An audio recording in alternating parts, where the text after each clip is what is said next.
There's this lovely habit that I've done for years. When I pass by a mirror or I see a reflection of myself by a window, I smile at myself so widely like a little girl. Whenever I'm in the bathroom washing my hands, I smile at myself.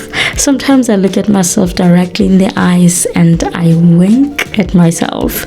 That is just a little form of reassurance that I am present, content, confident, happy, and feeling worthy in that day.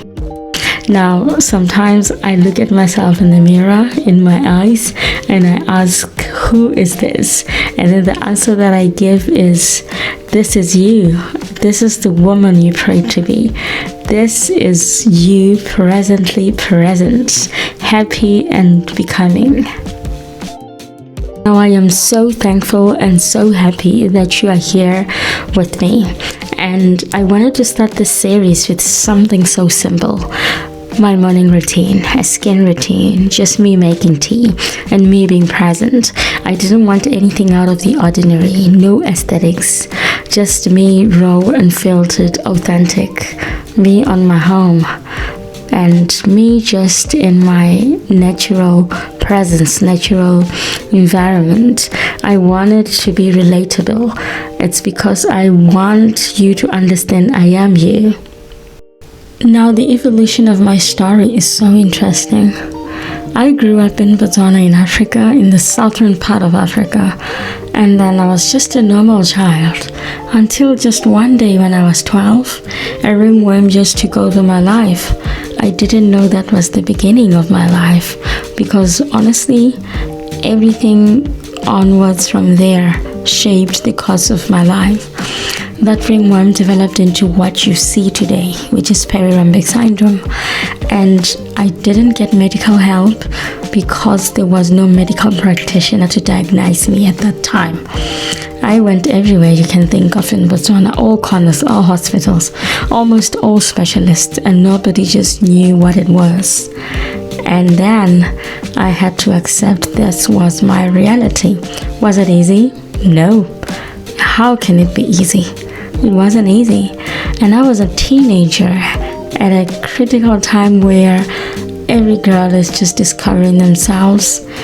Naturally, puberty comes with insecurities, but mine came with insecurities to the power of 100 million because my face was changing, of course. Now, I fought very hard to be where I am today. And when I speak of possibilities, I speak of experience because I fought and I became. I discovered reading at some point, and my very first book was called The Battlefield of the Mind by Joyce Meyer. This is where I learned to fight, where I learned that my mind was a battlefield, and where I learned that I am my thoughts. And after that, I went on to become a great academic. I went on to dominate every school that I've been to. I went on to a marvelous university. I went on to get 2 degrees. I went on to navigate relationships with an attitude that I deserve everything good. And boy, I got blessed with an amazing man in my life. I got blessed with an amazing husband who doesn't treat me any different, who treats me like a queen, honestly. Oh, and I have 2 lovely cats, as you see. I remember back then when my face started changing. I remember the silence more than the stares. And the silence taught me how to be invisible. There are people that just didn't talk to me, that didn't want to be friends with me. And that is how I got into the habit of reading, because I wanted relevance. I wanted to be so relevant academically that you cannot ignore me. I did manage that, but I wasn't fulfilled. Deep down, I was aching for peace. I was aching for love. I wasn't aching for perfection. One day I came home and I saw my father crying because he was so helpless. He wanted to give me every solution. He wanted me to be whole again, but he couldn't. He was helpless. And that was like a turning point for me, where I said, enough is enough. I'm going to count my blessings. And one of the blessings was that I was still able to walk. I wasn't getting retired. I was able to talk. I still had my sharp mind. So I thought, I'm going to go to school. I'm going to study so hard. I'm going to get myself help one day. And that was like a turning point. And then one day, someone, just a random person at a science fair, looked at me and just said, your difference isn't a flaw. This is your message. You are so intelligent. It struck me that you are so intelligent, although you have a facial difference. And at that point, that sentence hit me so hard. I couldn't forget it. And it was like the first time I realized that maybe this condition wasn't happening to me. It was happening for me. It made me so special. And that's the day I stopped hiding. I then thought, this is a part of me. I know that the version of self-love and self-care that is on the internet is not really in touch with reality. But what I can tell you is that I started small, just learning to take care of myself again, learning to love parts of me that didn't look perfect to everyone, learning to embrace things slowly, washing my face slowly, saying kind things to me in the mirror. And every morning I remember I would whisper some words. I would say, you are seen, you are beautiful, you belong, you are enough. And those words rewired my mornings. And I still do that again. I still build my confidence a day at a time. And I want you to understand that confidence is not loud. It's quiet. It's steady. It's consistent. And it's in the rituals that no one sees. What you say to yourself in your solitude time, that is building the confidence, that is building self-worth. So here is the truth I want you to understand, that confidence isn't built in speech and performance. It is built in the small choices you repeat every day.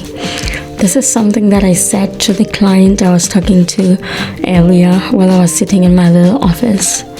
I told them that confidence is choosing to show up when you feel unsure. It's feeding your soul.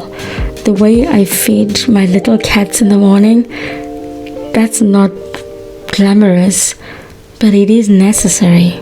It is out of duty, and I see building myself is something I need to commit to, and something that you need to commit to as well. You know, every day when I sit outside in my little garden and I hear the sound of the stream, I think of the version of me who thought life was over when her face changed. Oh, I wish I could tell her that your purpose didn't die with your pain. Your purpose was just refined. I want you to remember that as well. And I create content to remind anyone watching that your scars don't disqualify you, they just qualify you. I mean, look at me now. I run 2 companies, Prevail Therapy Services and PrevailGems, where I sell jewelry. And I help others rebuild confidence piece by piece. And I didn't get here because I was fearless. I got here because I was tired of living small. I was tired of accepting the bare minimum about my life. And I wanted to prove to myself and to the world that healing doesn't erase pain, it gives it purpose. And I want you to remember too that your healing won't erase your pain. It's going to define your pain and give it purpose.